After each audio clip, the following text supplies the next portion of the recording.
I say hello silently? I don't know.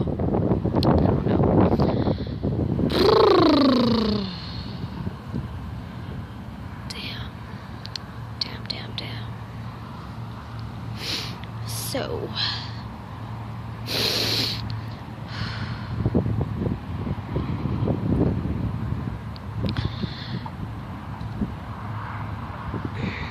there's just something that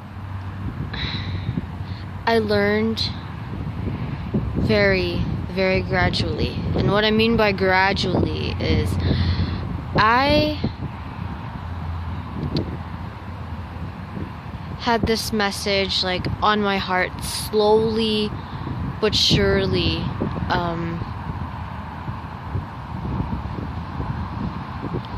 show itself to me plainly.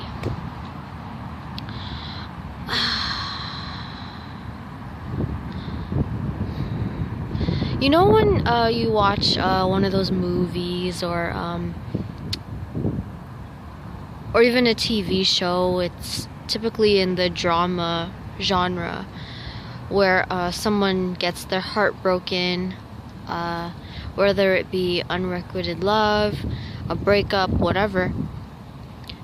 And there seems to always be somebody, not always, but there seems to be an insinuation or straight up somebody saying it blatantly that it just wasn't meant to be. Whoever's love wish, it just wasn't destined. It just wasn't that person who is lovesick. It just was not their fate. And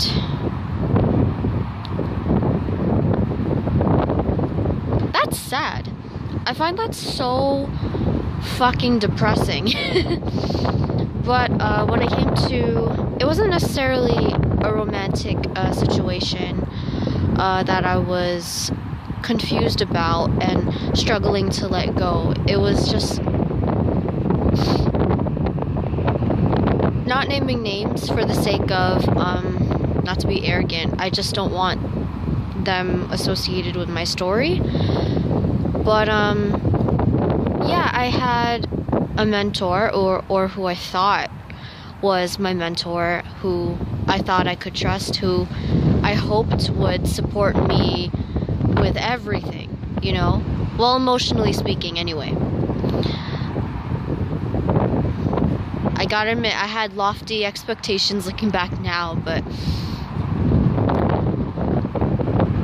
long story short, she was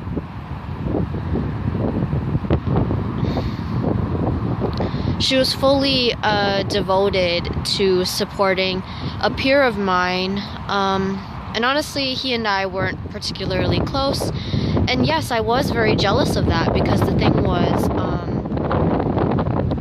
I thought that we had, well, me and my supposed mentor at the time, we had a mutual, highly positive regard towards each other.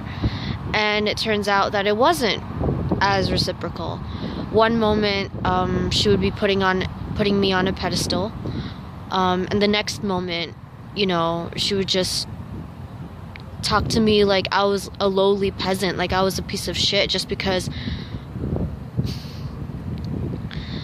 My theory for why she was so hostile towards me was because, I gotta admit, like, at that time, like, in that time frame, I didn't have the best track record, with my temper and saying what I really mean, you know what I mean? So, I'm gonna cut her some slack, but at the same time, the thing was, she was supposed to be the more mature person in our,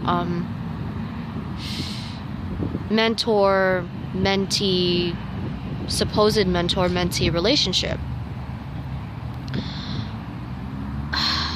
I would always struggle walking around in this area where I live, because I would always know, passing by, oh my gosh, the peer that I'm referring to for the sake of this video, he lives in this area. So it'd always be a little bit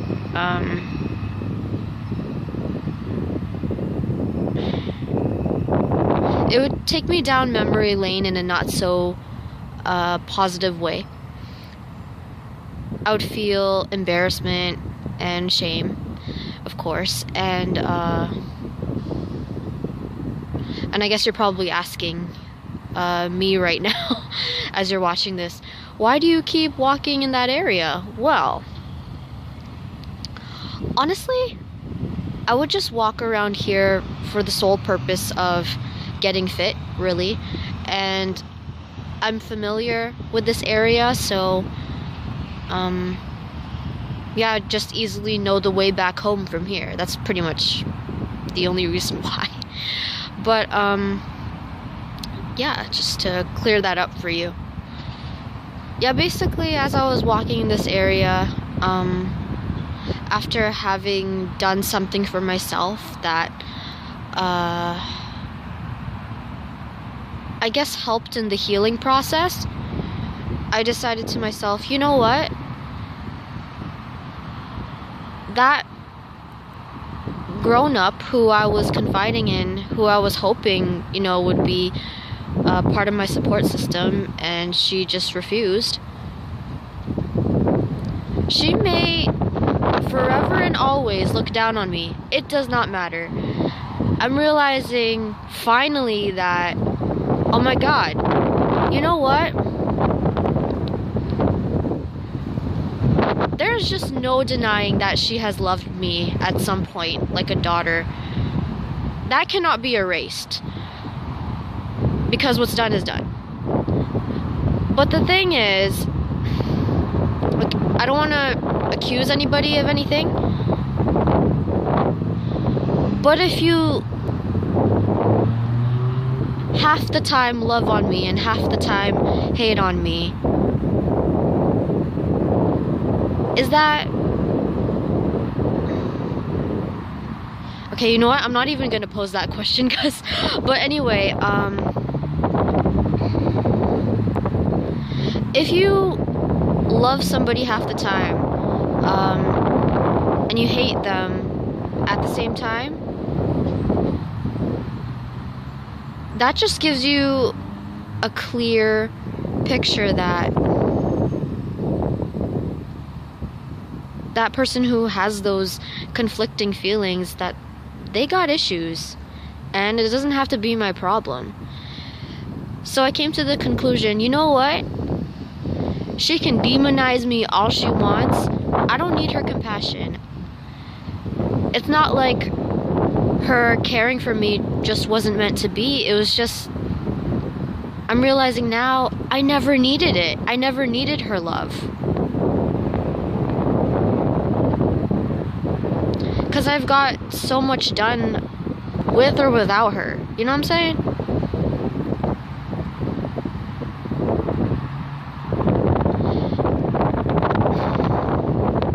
Yeah, I'd feel like a hypocrite to suggest the idea of someone who's just been through a rough patch with somebody to just think that they don't need that person's love or approval or compassion or understanding, whatever it may be. But I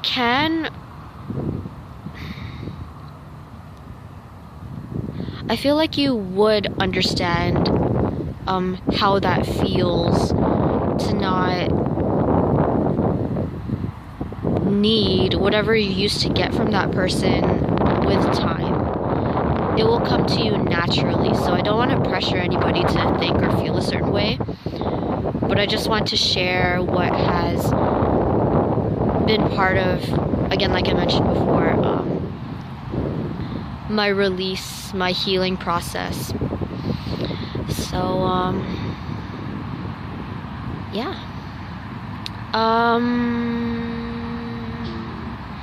Also, just as a reminder to self, I want to make a follow-up video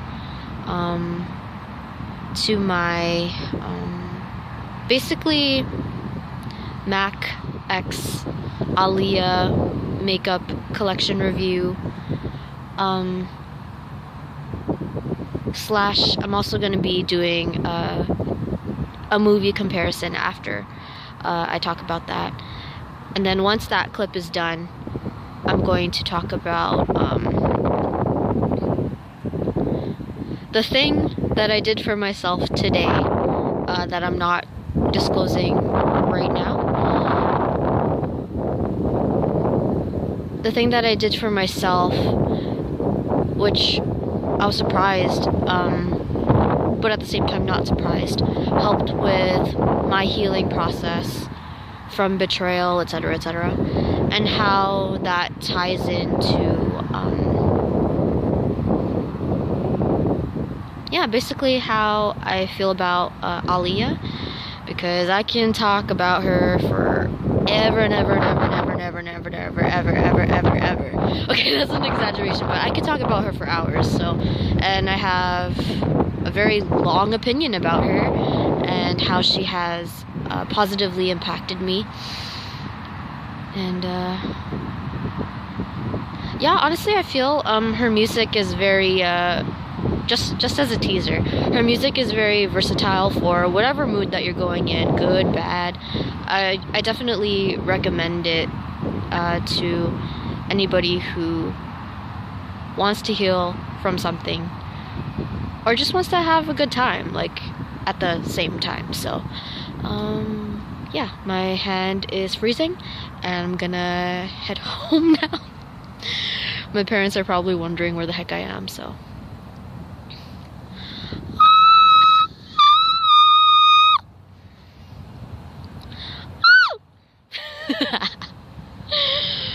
my awkward opera is just getting louder and louder, and I don't give a shit. Mwah. Love y'all.